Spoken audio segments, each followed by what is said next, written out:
I think gratitude is underrated. I really do. I think that like living in gratitude all the time is something that people could learn a lot from. And I know that you do it.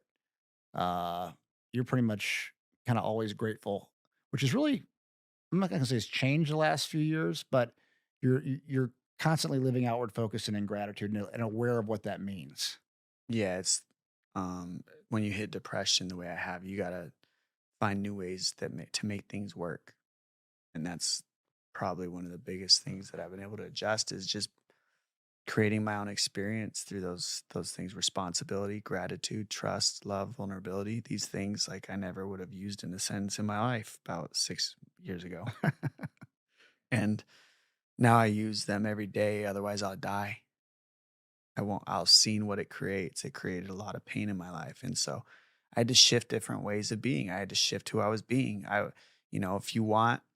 If you want flowers and rose bushes all around you, then you've got to be the environment that can sustain flowers and rose bushes. And if you're a desert, then you're going to get scorpions, snakes, Gila monsters, cactuses, 1,000-degree heat, and no water. Uh, in my past, I would say I was coming from a desert, and today I'd say I'm coming from something a little bit more fruitful. I don't know if it's to accommodate a rose bush, but I think you get what I'm getting at is like I have to be the source of the environment that I create around me, and then I create the environment.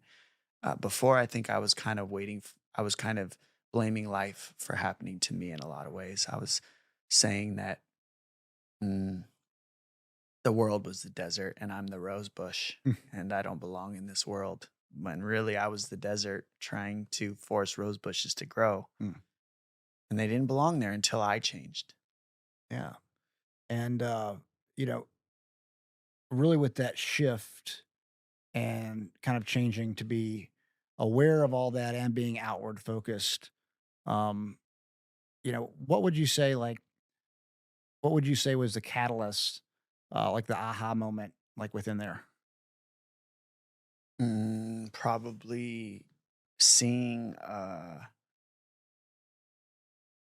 like when I started giving back to the community more, I didn't know there was like I um I started really tapping into people that were doing bigger things than me and that I looked up to much older than me, like 60, 70-year olds that had just lived 30 years longer than me, 40 years longer than me. And they just kind of knew what I'd gone through. And I got to tap into them and have them put me in directions. And then when I started following these directions instead of like them giving me destinations that I needed to be at and that would be right, it was just go in this direction and see what could be created. When I started going in these positive directions, I came to the culmination of this that you know like everything in our life is about relationships. Like quality of our life is the quality of relationships. And I wasn't building any of them. I had shut myself separate from the world to win. And when you win, you're on right island. You're right, you're winning.